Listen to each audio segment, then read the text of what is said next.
Imagine rising from nothing. No throne, no kingdom, just endless grasslands and a dream. Yet, against all odds, one man would unite warring tribes, build the largest empire in history, and change the world forever.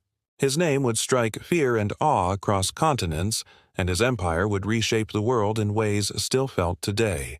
This is the story of Genghis Khan. Born as Temujin in 1162, his early life was brutal. His father was poisoned, his family abandoned, and he was forced to survive in the wild. Rival clans enslaved him, yet he escaped. Every hardship he endured hardened him, teaching him the harsh realities of life and the value of loyalty, strength, and strategy.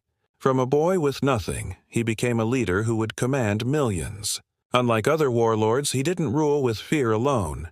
Temujin rewarded loyalty, promoted warriors based on skill, not bloodline, and turned a scattered people into a disciplined army. He abolished tribal divisions and created a merit-based society where the strong and capable could rise. His warriors would ride for him, fight for him, and die for him, knowing they followed a leader who saw more than just bloodlines. He saw potential. And when he struck hard. He didn't just conquer, he annihilated. Cities that resisted faced total destruction, their names erased from history. But those who submitted? They became a part of something greater, the Mongol Empire.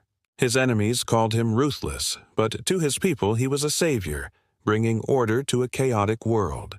He didn't just fight wars, he waged psychological warfare, spreading fear before his armies even arrived, forcing enemies to surrender without a single arrow fired. His army was like a storm, fast, unpredictable, and unstoppable. They adapted, using enemy tactics against them. Silk shirts under armor, arrows passed through without killing, feigned retreats, lured enemies into traps. Flaming arrows, siege weapons. The Mongols learned and improved them. Every battle made them deadlier. His cavalry could ride over 100 miles a day, striking with speed and precision. No empire had ever seen an army like his.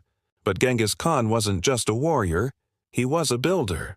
Under his rule, trade flourished, the Silk Road thrived, and ideas, goods, and cultures spread like never before. He created a legal system, uniting people under one code of law.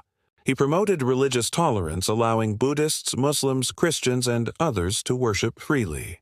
He established a postal network, an early version of global communication, ensuring orders and messages reached every corner of his vast empire in record time. His leadership wasn't just about war, it was about creating something that would last. By the time he died in 1227, his empire stretched from China to Europe, covering nearly 12 million square miles. No leader before or since had conquered so much land in a single lifetime. And his descendants.